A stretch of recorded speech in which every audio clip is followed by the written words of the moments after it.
And Peter Schweitzer, who's done a lot of digging on this, he's the one who exposed the whole Clinton cash ordeal. He says, you know what? It wasn't just Ukraine that the Bidens were active in. Watch. In the Biden family, you've got 5 family members involved. I call them the Biden 5. On top of the fact that there are 5 involved, it's like a corrupt United Nations. You've got Hunter Biden doing deals in Ukraine, doing deals in China with state actors, corrupt oligarchs. They get the contract to build 100,000 homes in Iraq. Frank meeting with the Costa Rican president. This all happened when Joe was vice president. Wow. All right, joining me right now with more on all of it, Trump 2016 Deputy Campaign Manager David Bossie. David, good to see you. Thanks for having me. You know, it's getting kind of sketchy because it's not just Ukraine. It looks like it was China, too. There's allegations of loans of more than $1 billion that were going to his private equity firm. How should we be thinking about this?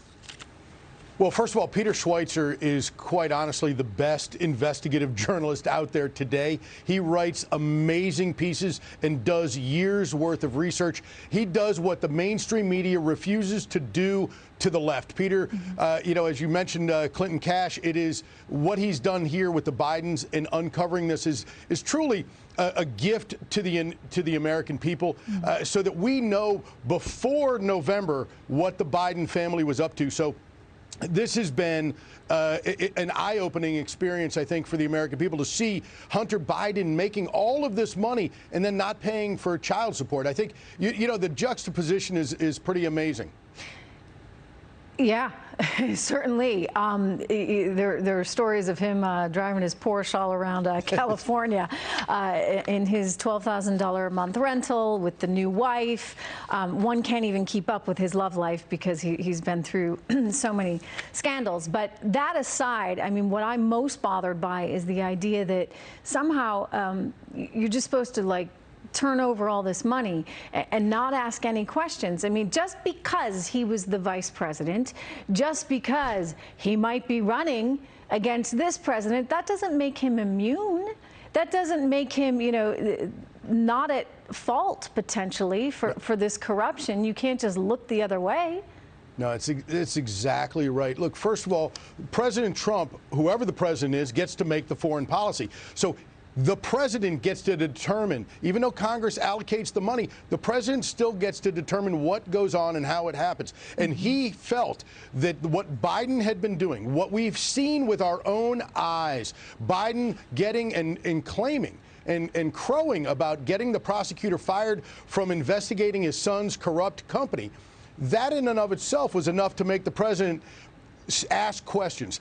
And we also know that the Ukraine has a history of being a long-term, chronic problem as far as the thieves within the government stealing the money from their own people. So the president looked at this and wanted to fix it.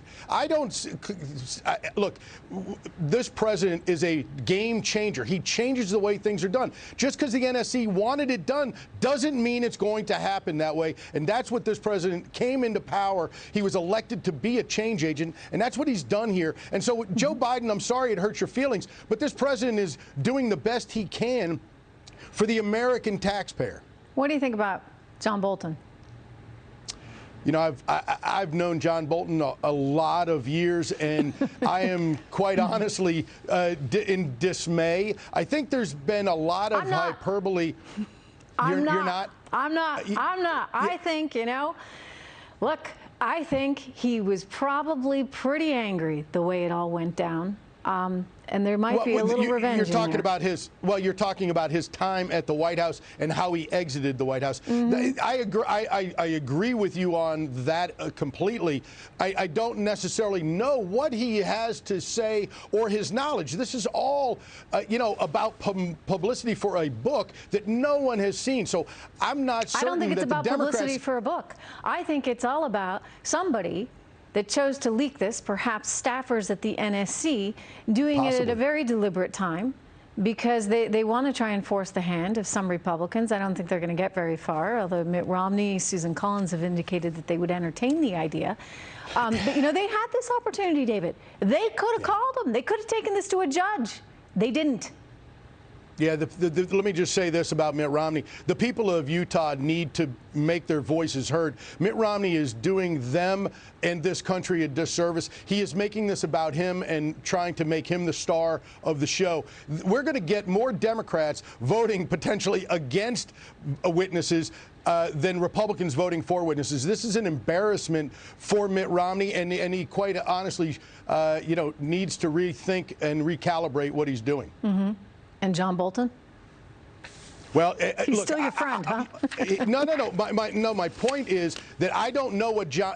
And I don't believe the Democrats know what John Bolton's going to say if he was to ever become a witness. And that's the danger for the Democrats. They don't know. You never call a witness that you don't know what they're going to say prior to the testimony. So this is a danger for both parties. But I got to tell you, I'm very disappointed in John for allowing this to be leaked, because the timing of the book in and of itself is something that he participates in. So I'm deeply disturbed by where we are in talking about this. Yeah, absolutely. David Bossie, really good to see you. Thank you very much.